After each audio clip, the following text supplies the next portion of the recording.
Guys, there's been a lot of talk about, should I buy now? Should I wait till next year? Interest rates are too high. My buying power is too low. Well, my question to you is, if not now, then when? When is a good time to buy a house? Let's talk about the interest. If we look at the historic data, you will see that an 8% interest rate is actually normal. So let's dive in. I'm on JP Morgan Chase website, and they have the historical prime rate from 1983 to 2023. I'm not going to go into all of the details of all of these numbers, but let's look at a few. From 2013 to 2023, you had a 3.5% in 2015, and it went up to 8.5, which we are at today. In 2007 to 2012, we have 7.7%, and it went down to 3.2. And as you can see, these interest rates are definitely fluctuating. So from 2001 to 2006, you have a 9% interest rate all the way up to 8.2%. Yeah, my interest rate on my primary house, I bought my primary house back in 2008. I think I'm currently at a 5.31 over a 30-year amortization. Where are you at? Yeah, I bought my property back in 2017, and I'm at a 5.6%. Right. Interest rate. But credit score do matter, but it matters roughly around a 15% cushion. Right. You know, if my credit score was at an 800, I probably would have been at a 4% interest rate. Right. Wouldn't you agree? Yeah, I do agree. You got to remember the bank's going to give you the entry level interest rate as to what you possibly could get. And then it adjusts off your credit score. Mm-hmm. So number one, again, we talk about this all the time. You need to position yourself to be the best borrower possible when you fill out a bank application for a loan. I'm a proponent that whenever you're ready is a good time for you to buy a house. And what does that look like? That means positioning yourself, like I stated, to have the best credit score possible for your situation. You need to be able to prove income, that you can afford the monthly note on this particular loan. You need to have some reserves. You need to, and I preach reserves. I'm always preach reserves because you can get in that house today and then tomorrow something breaks. And then you also, on your primary residence or any resident, you have operating expense, right? You need to get the grass. There's maintenance that needs to go on inside of the house. There's an unexpected maintenance that may happen. I had to replace my AC unit earlier this summer, and it totally took us for a loop. But again, being prepared for those expenses so you're not in shock by that.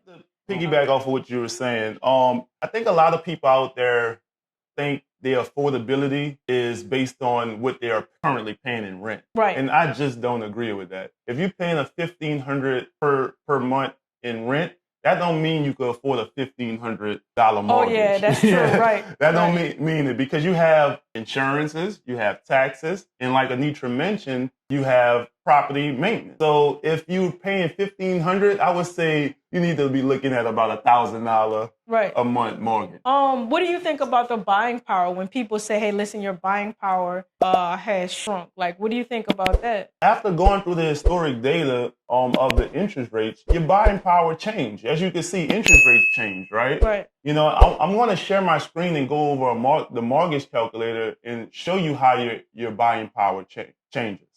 So, all right, if you're in 2023 and you know that you could afford, let's just say, a $2,000 per month mortgage payment, that means your buying power, we're going to do some numbers here, is around, let's say, if we type in $270,000 property, that put us at a $1,952 monthly payment. If you're looking for properties that are in a $300,000 neighborhood, maybe you need to go down to a $250,000, $270,000 neighborhood. So I want to kind of be a little devil's advocate on this, right? So at the 1900, although we said they can afford the $2,000, are you including property taxes and insurance that may be escrowed into this payment? Well, it's not escrow, but we can pull up something to escrow everything, and it's going to be much higher than this. Right. Point is at the 1900, you need to be looking for something a little bit lower, right? Because now we need to configure in the taxes and insurance to make it the 1900.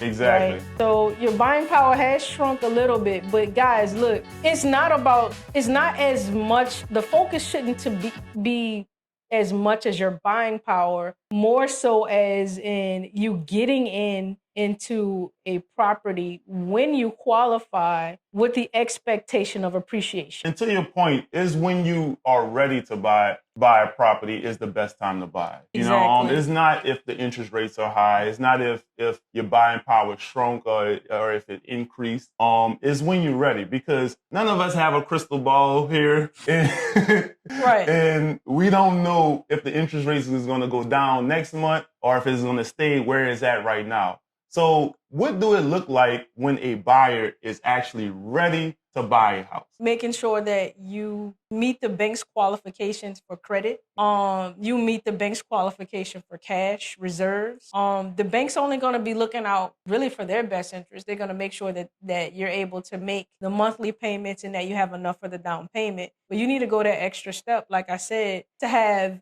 reserves for maintenance and things and operating expenses for your household. Yep.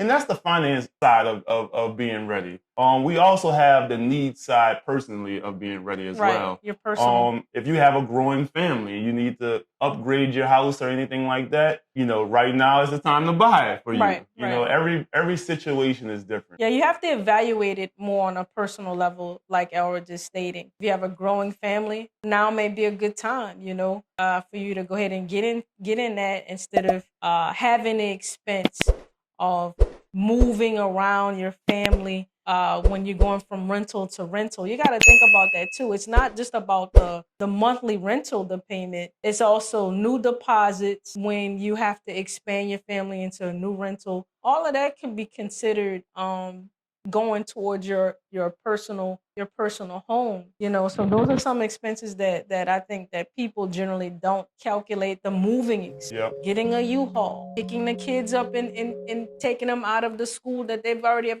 right? It's a whole lot of miscellaneous expenses that you don't take into consideration when you're evaluating your personal to determine if you're actually ready. A story come to mind as you was just talking. I wouldn't say a friend, but I know someone who actually bought a property but couldn't afford to put furniture in it. I think that was me. You talking about me? No, I'm not talking about you. Yeah, I did that. I didn't know that. True story. When I moved in my first property, I still actually live in my primary residence.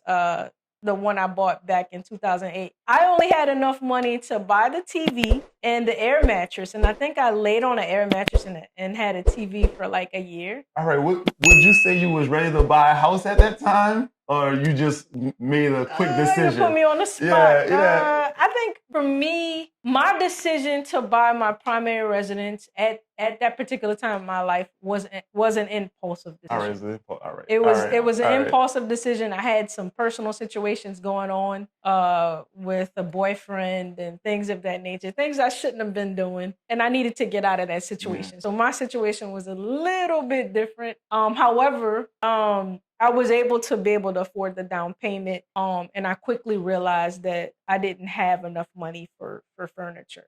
Right. All right. So don't be Anitra. But guys, I think that's it. To recap, it is just about being ready personally, being ready financially. It's not about where the market is at for the best time to buy a house. So look, y'all, I'm a huge football fan, a Saints fan, of course. I love the Saints, but I'm a huge football fan, and I want to give you an analogy, right? It's impossible for you to put yourself in a position to win if you're always in the huddle. At some point, you've got to break the huddle, and you have to make a play. And that's my analogy to you. You can't look at the scoreboard. Do interest rates matter? Yeah, it does. But you just make that adjustment, right? So when you're behind in the game, you make adjustments to put yourself in the best position to win. I agree 100%. All right, that's it. Thank you, guys.